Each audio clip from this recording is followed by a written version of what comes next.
গত ভিডিওতে বলেছিলাম যে আজ দুপুরে ভাবির বাসায় আমার দাওয়াত আছে, তো এখানে তো চলে আসলাম। চলে তো যাব ঠিকই, কিন্তু কত মানুষের ভালোবাসা, কত স্মৃতি মনে থেকে যাবে।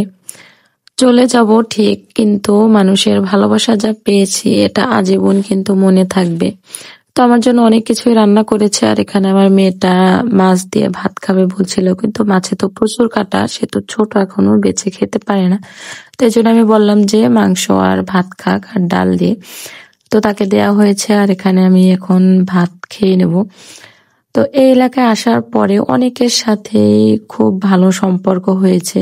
মানে যেখানে যাই না কেন আমরা দেখবেন যে অনেকের সাথে কিন্তু সম্পর্ক থাকে, কিন্তু সবার সাথে কিন্তু আন্তরিকতা থাকে না। মনের যে একটা টান, মনের যে মিলটা, সেটা কিন্তু সবার সাথে হয় না।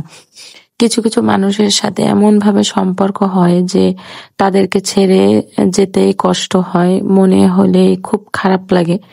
তো সবার সাথে তো আর সেরকম বন্ডিং হয় না। তো এই ভাবির সাথে আমার অনেক ভালো সম্পর্ক। মানে তার মনের কথা আমার কাছে শেয়ার করে, বা আমার মনের কথাও তার কাছে শেয়ার করি। সবার কাছে কিন্তু মনের কথা শেয়ার করা যায় না, আর শেয়ার করেও কিন্তু মানসিক শান্তিটা পাওয়া যায় না আর কি। বিশ্বস্ত বলে একটা কথা আছে আর কি। তো যাকে যার বিশ্বাস হয়, মন থেকে ভালো লাগে, যার কাছে যে কথা বলে, যার সাথে কথা বলে মানসিক শান্তিটা পাওয়া যায়, তাকেই কিন্তু সে খুঁজে নেয়। তো প্রথমে একটা জায়গায় এসে কিন্তু মনের সাথে মিল হয় এরকম একটা মানুষ খুঁজে পেতে একটু সময় লাগে। তো এই ভাবির সাথে আমার অনেক দিন ধরেই, মানে এখানে আসার পর থেকে অনেক ভালো একটা সম্পর্ক প্রথম থেকেই।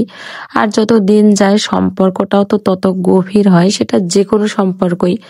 আর যে কোনো সম্পর্কই ছাড় দিতে না জানলে কিন্তু সেই সম্পর্কটা টিকে থাকে না। সেটা যে যে কোনো সম্পর্কই হোক। তো এই ভাবি যেমন মন মানসিকতার মানুষ, আমিও ঠিক তেমন, তাই দুজনের সাথে সম্পর্কটাও ঠিক এখনো টিকে আছে। চলে যাওয়ার পরেও তার কথা মনে থাকবে। তো তার বাসা আর আমার বাসা এই যে রাস্তার এই পাশ আর ওই পাশ, তো একদিন বা 2 দিন দেখা না হলেই সে ফোন দেয় বা আমিও ফোন দিই, এতটাই সম্পর্ক তার সাথে। তো এই তো তার বারান্দা থেকে আমার বাসাটা দেখা যায়। আর এখানে দেখলাম ভাবের গাছগুলোতে পানি দেওয়া হয়নি, গাছগুলো একেবারে শুকিয়ে গেছে।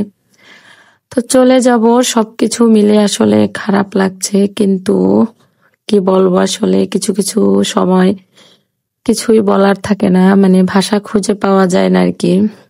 যে কি বলবো, যে সব মানুষগুলোর ভালোবাসা, স্মৃতি সবকিছুই মনে থেকে যাবে। কখনো কখনো মানুষ আবেগে কথা বলার ভাষা হারিয়ে ফেলে, আমিও ঠিক কথা বলতে পারছি না।